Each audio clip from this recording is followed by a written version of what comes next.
വീടൊന്നും ഇല്ലെങ്കിൽ പോലും ഞാൻ ഏതെങ്കിലും കടയിൽ പോയിട്ട് ആണെങ്കിലും സേഫ് ആയിട്ട് നിന്നാലും എന്തെങ്കിലും ജോലി ചെയ്താൽ ഇല്ലെങ്കിൽ ഞാൻ എടുത്ത് പറയാം ഇതിപ്പോ ഇല്ലെങ്കിൽ പോലും ഈ ഫീൽഡിൽ എന്താ പറയണ്ടേ, ഈ ഷോർട്ട് ഫിലിമോ അങ്ങനെയുള്ള കാര്യങ്ങളൊന്നും ഇല്ലെങ്കിൽ പോലും സെയിൽസ് സ്കെയിൽ ആയിട്ട് ഇവിടെ നിൽക്കുമെന്നാണ് ഇവിടെ പറയുന്നത്. ഞാനൊരു വീഡിയോ, ഒരു ഫോട്ടോ എനിക്ക് കാണിച്ചു തരാം.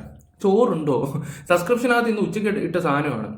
കുറേ ആൾക്കാർ വന്നിട്ട് മോനെ അവള് സബും അതും ഇതൊക്കെ ചെയ്യുന്നത് നിനക്കൊക്കെ എന്താടാ, നീയൊക്കെ പോയി നിന്റെ കാര്യങ്ങളൊക്കെ നോക്കടാ എന്നൊക്കെ പറഞ്ഞ് ഈ അടുത്ത സമയത്ത് എൻ്റെ വീഡിയോക്ക് അത് ഒരുപാട് ആൾക്കാർ കമന്റ് ഇട്ടല്ലോ. ഞാൻ നിങ്ങളോട് ചോദിച്ചോട്ടെ, അത്രയ്ക്ക് ഇതാണെങ്കിൽ നിങ്ങൾ സബ് ചെയ്തിട്ട് നിങ്ങളുടെ ഭർത്താക്കന്മാരെയും കൂടി ഇരുത്തി കാണും, അല്ലെങ്കിൽ നിങ്ങളുടെ ഭർത്താക്കന്മാരെ കൊണ്ട് ഇവളെയൊക്കെ സപ്പോർട്ട് ചെയ്യുന്ന കുറേ എണ്ണം ഉണ്ടല്ലോ. ചെയ്യിക്കാൻ പറ്റുമോ നിങ്ങൾക്ക് ആർക്കെങ്കിലും? കുറേ എണ്ണം ഇറങ്ങി വന്നിട്ടുണ്ട്. കമന്റ് ബോക്സ് ഞാനിപ്പോൾ എടുത്ത് നോക്കിയപ്പോഴാണ് കുറേ കാര്യങ്ങൾ കാണാൻ. നീയൊക്കെ കൊണ്ട് ചെയ്യിക്കുന്ന കണ്ടില്ലേ? ഒന്നും ഇല്ലെങ്കിൽ അവൾ സേസ് ഗേളായിട്ട് നിൽക്കുമെന്ന് പറയുന്നുണ്ട്. കഷ്ടം തന്നെ കഷ്ടം. എന്തോ അടയത് ഒരു നാണവമാനമൊക്കെ വേണ്ടേ മനുഷ്യരായാല. ഓക്കെ, ബാക്കി ഞാൻ വെച്ച് തരാം. വീഡിയോ എല്ലാവരും ഒന്ന് ലൈക്ക് അടിക്കണം, നിങ്ങളുടെ അഭിപ്രായങ്ങൾ കമന്റ് ബോക്സിൽ രേഖപ്പെടുത്തണേ. ഹൈപ്പ് ഉണ്ടെങ്കിൽ ഹൈപ്പും കൂടെ കൊടുത്തോ. അതെന്നെ വീട്ടിലിരുത്തണം, എനിക്ക് ഒരു വരുമാനം കിട്ടരുത് എന്ന് താഴ്ന്നതാക്കാൻ വേണ്ടിയിട്ട് നടക്കുന്ന കുറച്ച് പേരാണ്. അവർ കഠിന പരിശ്രമം ചെയ്യുന്നുണ്ട്. പക്ഷെ എൻ്റെ കൂടെ ദൈവവും ഉള്ള കുറച്ച് ആൾക്കാരും സുധിച്ചേട്ടൻ്റെ അനുഗ്രഹം ഉണ്ടെങ്കിൽ ഞാൻ ഈ ഫീൽഡിൽ തന്നെ നിലനിൽക്കും. സുധിച്ചേട്ടൻ്റെ അനുഗ്രഹം നല്ല രീതിയിലുണ്ട്. അത് കാണുമ്പോൾ തന്നെ നമുക്ക് നല്ല രീതിയിൽ മനസ്സിലാക്കാൻ പറ്റുന്ന ഒരു കാര്യമാണ് സുധിച്ചേട്ടൻ്റെ അനുഗ്രഹം. ഈ 2 വർഷം കൊണ്ട് പുള്ളി അനുഭവിച്ച പാട് എന്താണെന്ന് ദൈവം തമ്പുരാൻ അറിയാം. കാരണം അവിടെ ഇരിക്കുന്ന വ്യക്തിയല്ലേ, നമുക്ക് കൂടുതലൊന്നും പറയാനും പറ്റത്തില്ല. ഇനി ഷിയാസ് കരീമിനെ കുറിച്ച് ചേച്ചി പറയുന്നുണ്ട്. കഴിഞ്ഞ വീട്ടിൽ ഞാൻ കുറേ കാര്യങ്ങളൊന്നും പറഞ്ഞില്ലായിരുന്നു. പിന്നെ നമ്മുടെ ആക്ട്രസ് അമ്മയും വന്നിട്ട് കുറച്ച് കാര്യങ്ങളൊക്കെ സംസാരിക്കുന്നുണ്ടല്ലോ, ഞാൻ അതും കൂടെ ഒന്ന് വെച്ച് തരാം.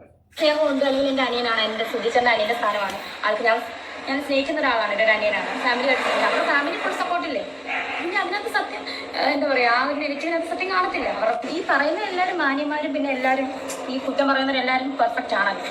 അത് പിന്നെ എന്നെ പറ്റി കണ്ടില്ല പറയുന്നത് എന്തൊക്കെയാണ്. ചേച്ചി, ഈ പറയുന്ന ആൾക്കാർ സോഷ്യൽ മീഡിയ വന്നിട്ട് ഈ കണ്ട രാധങ്ങളൊന്നും എടുത്തിടാറില്ല. നിങ്ങൾ എന്താ ചെയ്യുന്നത്? സ്വന്തം ഭർത്താവിൻ്റെ പേരിലാണ് നിങ്ങൾ ഓരോ കാര്യങ്ങളും ഓരോ തോന്നിവാസങ്ങളും വന്നിട്ട് വിളംബരം ചെയ്തുകൊണ്ടിരുന്നത്. തോന്നിവാസം എന്നല്ല പറയണ്ടായിരുന്നു, സ്വന്തം ഭർത്താവിൻ്റെ പേര് വെച്ച് നിങ്ങൾ റീച്ച് ഉണ്ടാക്കി, അത് വെച്ച് സിമ്പതി പിടിച്ചു പറ്റി. പറഞ്ഞു മനസ്സിലായോ? സിമ്പതിയും കാര്യങ്ങളെല്ലാം നിങ്ങൾ പിടിച്ചു പറ്റി. എന്നിട്ടോ ആ ചേട്ടനില്ല ഞാനൊരു വേറൊരു വിവാഹം കഴിക്കത്തില്ലെന്ന് പറഞ്ഞ് നിങ്ങളിപ്പോൾ കാണിച്ചു കൂട്ടുന്നത് എന്താണ്? ഞാനതാ ആലോചിക്കുന്നത്. അയ്യോ വീഡിയോ മാറിയോ? രാജി എന്ന കഥാപാത്രം, അതായത് മോഹം എന്ന ഷോർട്ട് ഫിലിമിലൂടെയാണ് ജി ഹരികൃഷ്ണൻ തമ്പി സാറ് രേണുസുതി എന്ന ആർട്ടിസ്റ്റിനെ നിങ്ങളുടെ മുന്നിൽ സോഷ്യൽ മീഡിയയിൽ എത്തിച്ചത്. അപ്പൊ നിങ്ങളത് കണ്ടു കാണുമല്ലോ. അപ്പൊ ഞങ്ങളുടെ പുതിയൊരു ഷോർട്ട് ഫിലിമായ സാറിന്റെ അനുരാഗക്കാറ്റ് എന്ന ഷോർട്ട് ഫിലിം ഉടൻ തന്നെ റിലീസ് ആവുകയാണ്. Bangalore lodge home cinema series എന്ന യൂട്യൂബ് ചാനലാണ് റിലീസ് ആവുന്നത്. ഇന്നലെ എനിക്ക് ഏറ്റവും ഇഷ്ടപ്പെട്ട മനോഹരമായ പ്രണയ കാവ്യ ഏറ്റവും കൂടുതൽ ഇഷ്ടപ്പെട്ട ആ പടം അങ്ങോട്ട് ഒരു പാട്ടം കണ്ടല്ലേ ഉള്ളൂ. അതിനത്ര ബിൽഡപ്പ് റിലീസ് ആയിരിക്കുകയാണ്. ഞാൻ എന്റെ ലിങ്ക് സ്റ്റോറിയിൽ ഇട്ടിട്ടുണ്ട്, നിങ്ങൾ നിന്റെ പൊന്നു മക്കളെ നിങ്ങൾ കണ്ടു നോക്കിയിട്ട് നിങ്ങളുടെ അഭിപ്രായം പറയാം. അപ്പൊ നമ്മളൊക്കെ വന്നിട്ട് ചിലപ്പോൾ ഇരുന്ന് പറയും നിങ്ങൾ കാണല്ലേ എന്ന്. അങ്ങനെയല്ല, നിങ്ങൾ കണ്ടു നോക്കിയിട്ട് നിങ്ങളുടെ അഭിപ്രായം പറയണം. അയ്യോ ആലപ്പുഴ ബീച്ചിൽ പോയതൊക്കെ നിങ്ങൾ അതിനകത്ത് കാണാം നിങ്ങൾക്ക് എന്താണെന്ന്. നിങ്ങളൊന്ന് പോയി കണ്ടു നോക്കി. ഞാനെന്തും പറയുന്നില്ല, എനിക്കാണെങ്കിൽ തൊഴാൻ തോന്നി, ഞാൻ അത്രേ പറയുന്നുള്ളൂ. അയ്യോ എൻ്റെ അമ്മോ നിക്കേ. അമ്മയ്ക്ക് അത്ര സുഖമില്ലല്ലോ, നോക്കട്ടെ നിക്കേ.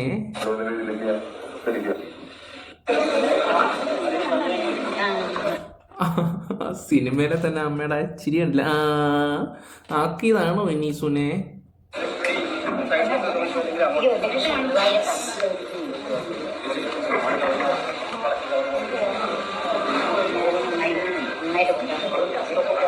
എന്തോ ക്യാമറയുടെ മുമ്പിൽ കാണിച്ചായിട്ട് എനിക്ക് ഫീൽ ചെയ്യുന്നുള്ളൂ. രേണുസുതി കണ്ടില്ല കെട്ടിയൊക്കെ പിടിച്ചിട്ട് നൈസായിട്ട് ആ പോക്ക് കാണുമ്പോൾ തന്നെ അറിയാം ആൾക്കാരുടെ മുമ്പിൽ ഒരു ഷോ വെക്കും.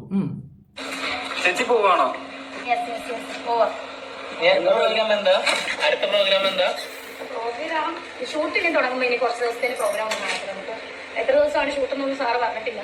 എന്തായാലും ഷൂട്ടുകളൊക്കെ നന്നായിട്ട് ഷൂട്ട് ചെയ്യണം.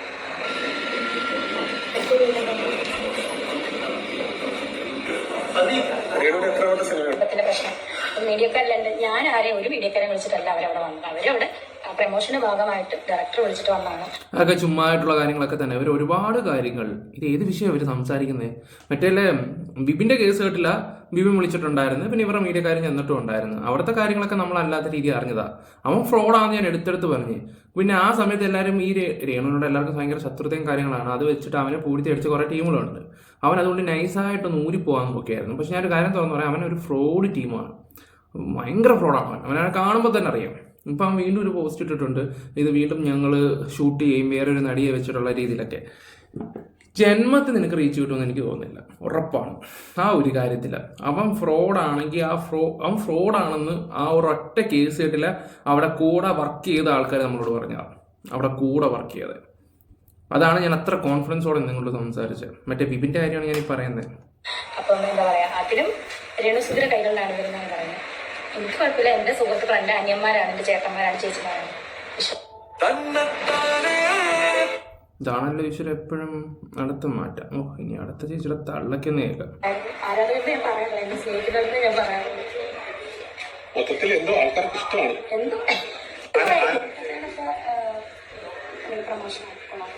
അപ്പോ ഇത് ഇംപ്ലാന്റ് എത്ര പൈസയാവും? അല്ല, ഇംപ്ലാന്റിന് ഏകദേശം അറൗണ്ട് ഒരു 1 ടീത്തിന് 25,000 വരുന്നുണ്ട്. എന്നെ സമീപം തന്നെ നിങ്ങൾ കണ്ടില്ലേ, എന്റെ ഒരു ചാറ്റ് പുറത്തു വിട്ടുന്നത് എന്താണെന്ന് എനിക്ക് ഓർമ്മ പോലും ഇല്ല. എന്താ സംഭവം ഓർമ്മ കാണത്തില്ല ചേച്ചിക്ക് ഒരു ചുക്കും ഓർമ്മയില്ല. നമുക്കിതെല്ലാം നല്ല രീതിയിൽ അറിയാം, ചേച്ചിക്ക് ഒന്നും ഓർമ്മയില്ലാന്ന്. ഏണാ സുന അതിന് പിന്നെ ഷിയാസിന്റെ കാര്യങ്ങളൊക്കെ പറയുന്നത് നമുക്ക് ആ നടി പറയുന്നൊന്നും വെക്കാം. പറയാൻ പറ്റില്ല. ചേച്ചി, രേണുസുതിയെ കുറിച്ച് എന്താണ് അഭിപ്രായം? രേണുസുതിയെ കുറിച്ച് എനിക്ക് ഒരു അഭിപ്രായം അങ്ങനെ പറയാൻ പറ്റില്ല. കാര്യം എന്താ വെച്ചാൽ രേണു അവൾ കുട്ടികളെ വളർത്തണം, അതിന് അവൾ കലാ ഫീൽഡ് ഇറങ്ങി. ഞാൻ ഈ യൂട്യൂബും കാര്യങ്ങളും മൊത്തം ഒന്നും കാണാറില്ല. പലരും പലതും പറയുന്നുണ്ട്, എനിക്കിതൊന്നും കേൾക്കേണ്ട ആവശ്യമില്ല, ഞാൻ കേൾക്കാറുമില്ല. ഞാൻ അവളോട് ഇപ്പൊ പറഞ്ഞത് ഒറ്റ കാര്യമാണ്, സുധീനെ എനിക്കറിയാം, ആ കാലം തൊട്ട് എനിക്ക് നിന്നെ അറിയാം. എനിക്ക് അവള് പുറത്തിറങ്ങാത്തൊരു വ്യക്തിയാണ്. ഇപ്പൊ അവൾക്ക് അവളെ കുട്ടികളെ പോറ്റണം. സുധി മരിച്ചതും പറഞ്ഞാൽ ആര് കൊടുക്കും പൈസ? അപ്പൊ അവൾക്ക് കഴിയുന്നത് പോലെ അവൾ കലാ ഫീൽഡ് ഇറങ്ങി അവൾ വർക്ക് ചെയ്യണം, അവളെ കുട്ടികളെ പോറ്റണം. ആ കുട്ടികൾ ഒന്നിന് മാത്രം ആവട്ടെ, അതിനുശേഷം പിന്നെ തീരുമാനിക്കാം അവൾ ഇറങ്ങണമെങ്കിൽ. കാരണം ഈ അമ്മയുടെ വീഡിയോസില്ല മൂവീസ് ഇപ്പൊ തമിഴ്നാട്ടിൽ സത്യം പറഞ്ഞാൽ ഇവർക്കൊരു പ്രത്യേക ഫാൻ ബേസ് ഉണ്ട്. വിജയ് പടത്തിലുണ്ടായിരുന്നു, ധനുഷിന്റെ പടത്തിലുണ്ടായിരുന്നു, എല്ലാവർക്കും നല്ല റോളാണ് ഇവർക്ക്, നല്ല അടിപൊളി റോൾ. അപ്പൊ ഞാൻ ആലോചിച്ചതാണ്, ഏതാണ് ഈ സംവിധാനമൊക്കെ ഇവളെ വിളിപ്പിച്ചിട്ടൊക്കെ സിനിമയിൽ അഭിനയിപ്പിക്കുക, അല്ലെങ്കിൽ എന്തെങ്കിലും നേട്ടം കാണും. അല്ലാതെ അല്ലെങ്കിൽ രേണുസുതിക്ക് ഒരു സീൻ കൊടുക്കുകയാണെങ്കിൽ വല്ല കോമഡി പീസ് ആക്കാനാണെന്നാണ് എനിക്ക് തോന്നുന്നത്. ഇവരൊക്കെയുള്ള മൂവിയിലൊക്കെ ഇവിടെ വിളിക്കൂ, കാലത്തിന്റെ ഒരു പോക്കി.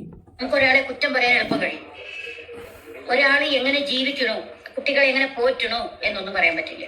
ഇപ്പൊ ഞാനാണെങ്കിലും ഇങ്ങനെ ഇല്ലേ അങ്ങനെയൊക്കെ കുറ്റം പറയാൻ എനിക്ക് പറ്റും. എന്നാൽ 10 രൂപ കൊടുത്ത് സഹായിക്കാൻ എനിക്ക് പറ്റുമോ? പറ്റൂല. 10 രൂപ ഉണ്ടെങ്കിലും അത് മറച്ചു വെച്ച് കാണിക്കും, കൊടുക്കൂല. അപ്പൊ അവരെ കുട്ടികളെ പോറ്റാൻ അവർക്ക് എങ്ങനെയാണ് അവർ അഭിനയിച്ചിട്ടോ റീൽസ് ചെയ്തിട്ടോ അഭിനയിച്ചിട്ടോ എങ്ങനെയാ വെച്ചാൽ അവർ വളർത്തട്ടോ. അതിന് അവന്റെ ആത്മാവ് കൂടെ ഉണ്ടാവട്ടെ. കാരണം എന്റെ പൊന്നമ്മേ, നമുക്കതൊന്നും ഒരു വിഷയമല്ല. ഇവരെങ്ങനെ വേണമെങ്കിലും ജീവിച്ചോട്ടെ. സോഷ്യൽ മീഡിയ വന്നിട്ട് കള്ളം കാണിക്കുമ്പോഴാണ് നമ്മൾ പുറത്തു കൊണ്ടുവരുന്നത്. ഇതെല്ലാം കൊണ്ടുവന്ന് കഴിഞ്ഞിട്ട് 1 മാസം കഴിയുമ്പോൾ ചേച്ചി നൈസായിട്ട് പറയും ഇതായിരുന്നു സത്യാവസ്ഥയെന്ന്. അപ്പോൾ അന്നൊക്കെ ഇവക്കൊക്കെ വേണ്ടി സംസാരിക്കാൻ നിന്നവർ വരും പ്ലിങ്ക് ആയി പോവും. സീരിയസ്ലി അത്രയ്ക്ക് ഉടായ്പ ടീമുകളാണ്. എന്തായാലും രേണുവിൻ്റെ കുറേ നാൾക്ക് ശേഷം ഇന്നലത്തെ വീഡിയോസുകളാണ്, ഇന്നലെ വന്നതാണ് കാണുന്നത്. ഞാനിപ്പോഴതിനെ കുറിച്ച് ഒന്ന് സംസാരിച്ചതേ ഉള്ളൂ. എന്തായാലും ആൾക്കാർ ഇതൊക്കെ കണ്ട് മടുത്ത് കാണുമായിരിക്കും. ജസ്റ്റ് ഒന്ന് സംസാരിച്ചത് മാത്രമേ ഉള്ളൂ.